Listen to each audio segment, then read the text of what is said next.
Ware Geld uit £5 notes en Voorkamer stories deur Herman Charles Bosman.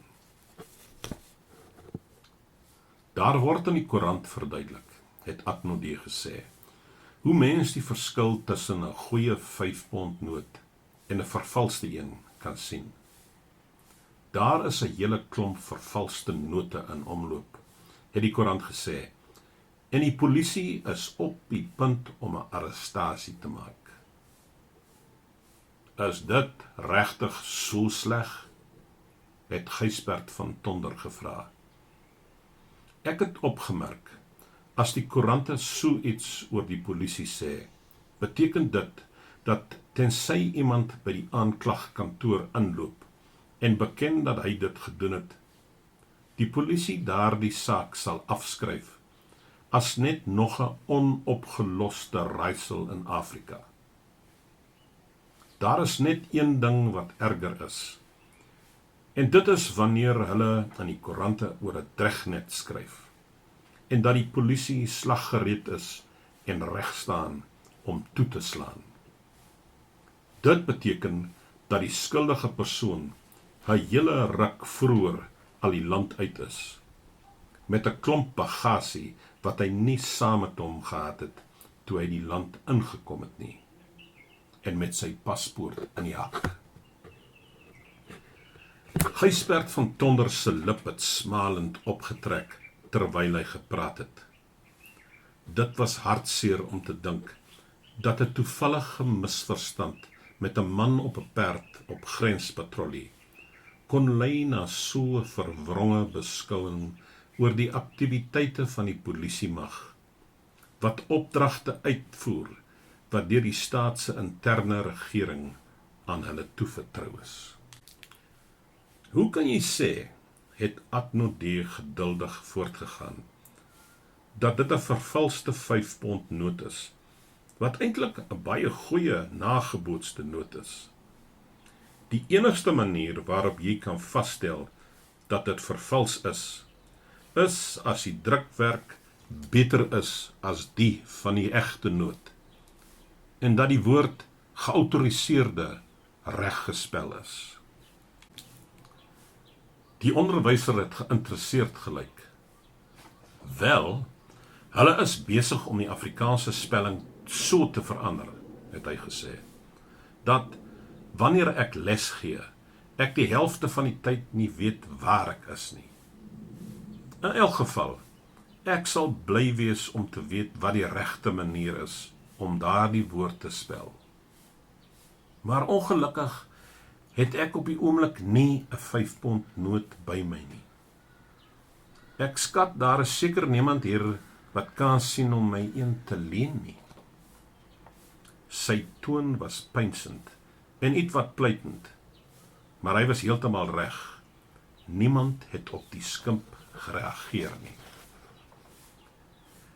Net tot die einde van die maand, het die jonge vermaak weer gesê, maar nie juis te hoopvol nie. Na 'n tussenpouse van stilte, het Adnodé gesê, selfs al sou iemand die onderwyser 'n £5 noot leen, wat na sy mening heel onwaarskynlik gelyk het, dit nog nie sou help met die spelwyse van daardie woord nie. Want dit was die opregte banknote wat die verkeerde spelling gehad het. Die ou spelwyse. Slegs die vervalste note het die korrekte nuwe spelling gehad. Stein het gesê dat dit nou iets was wat hom dronk geslaan het. Dat dit 'n vervalste noot genoem is, net omdat dit beter drukwerk en spelling gehad het as die opregte noot. Dit was een van daardie dinge wat sy kop laat draai het Stein bygevoeg. Dis geen wonder dat 'n mens soms voel dat jy nie weet waar in die wêreld jy is nie. Om dit te sê, net omdat dit beter as die ware noot is, het Stein voortgegaan, en dat dit, om daardie rede, nie goed genoeg is nie, slaan my voete skoon onder my uit. So 'n situasie skep nuwe moontlikhede, waarby hy persoonlik liewer nie wou vertoef nie, het Juri Stein verder gesê. Straks, het Juri Stein gesê, sal dit beteken dat as 'n respektabele, netjies aangetrekte vreemdeling wat 'n duur motorkar bestuur, hier by my poskantoor aankom en my 'n banknoot gee wat vir my lyk of daar niks meer verkeerd is nie, behalwe dat dit lyk of dit behoorlik gedruk is, dan beteken dit dat ek die polisie by niet verdiend moet laat weet. Maar as 'n Shangaan met 'n kombers om hom hier aankom, en hy kom nie eers om seels te koop nie, maar hy soek net klein geld vir 'n 5 pond noot, dan weet ek dis alles reg, want daar is 'n verkeerde spelling op die banknoot en die leeu op die agterkant is op 'n paar plekke afgevryf, deurdat die pyp in sy mond die eerste keer verkeerd geteken is. Oupa Becker het sy kop nadenkend geskud. Ja nee, daar was sekere sake in verband met 'n geldeenheid, soos dit van persoon tot persoon bedryf was, wat nie altyd maklik verstaanbaar was nie. Dink maar nou aan die tyd toe die Stellelandse Republiek sy eie banknote uitgereik het oupa Becker gesê. Natuurlik het die Stellelandse Republiek dit nie lank gemaak nie, en moontlik kon dit anders gewees het, as hy langer voortbestaan het. Maar ek praat maar net oor hoe dit was, toe ons vir die eerste keer ons eie Stellelandse Republiek banknote gekry het, en hoeveel genoe dit ons almal verskaf het.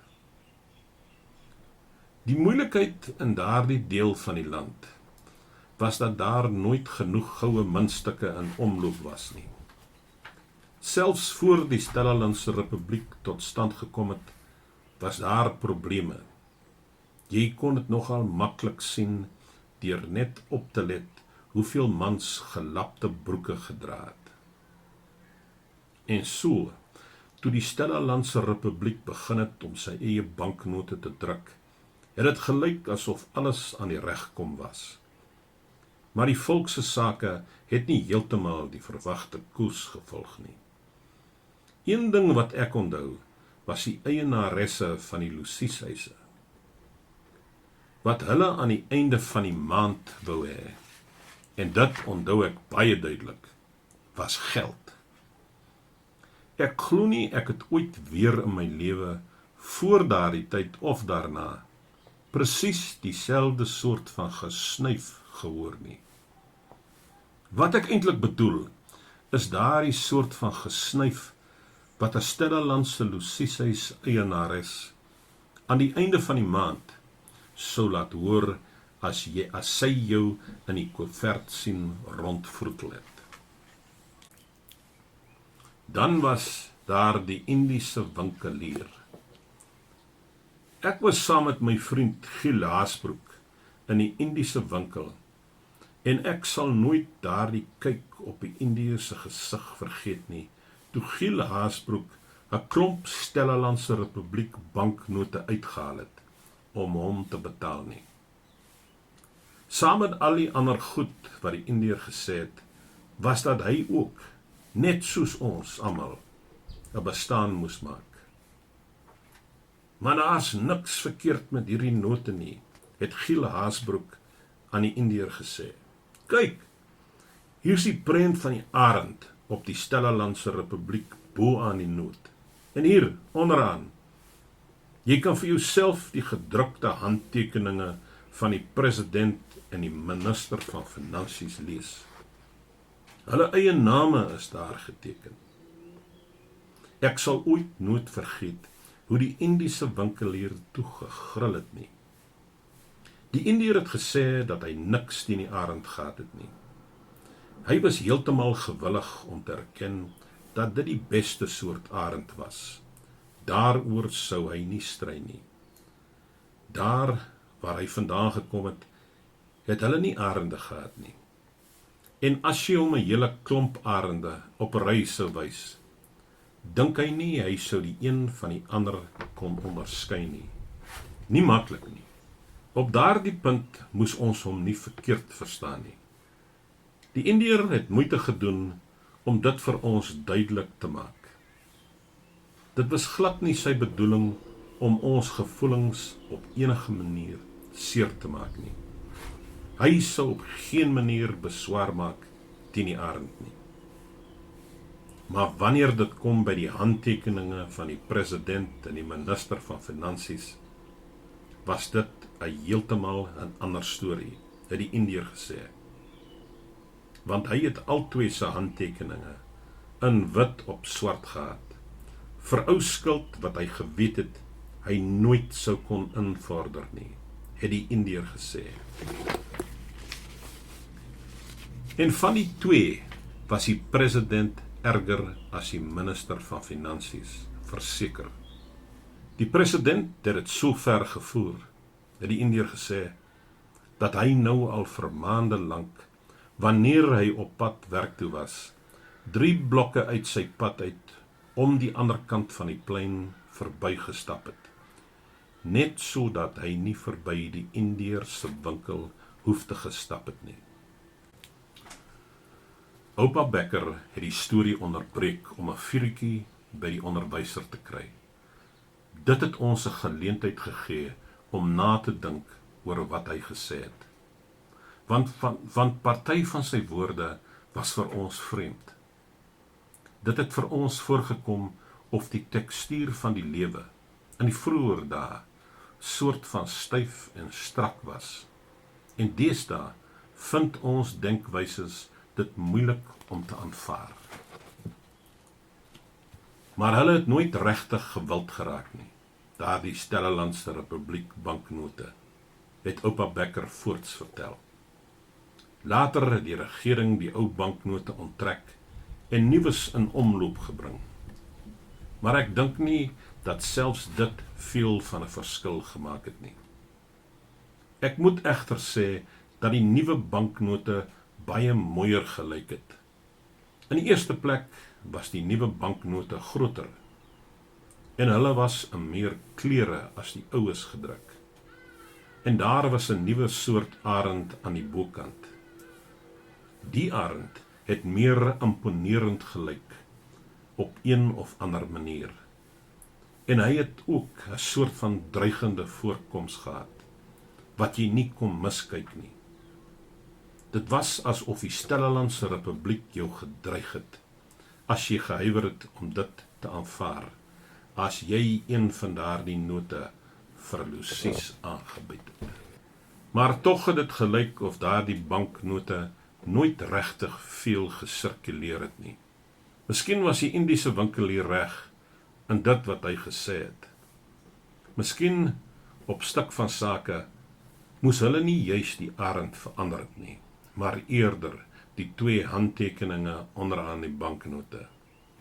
Miskien moes die handtekeninge so geteken gewees het, dat mens dit nie kon lees nie.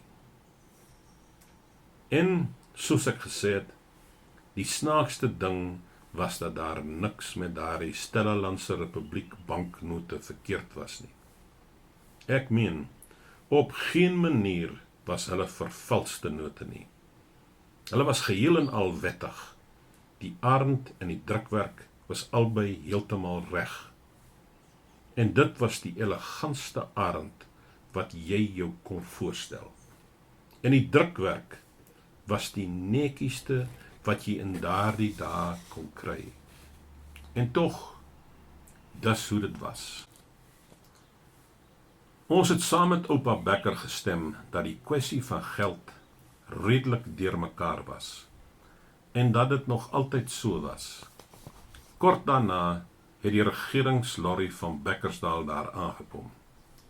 Die bestuurdersassistent het na die toonbank toegestap. "Judy, gee my asseblief klein geld vir hierdie 5 pond noot," het hy gesê.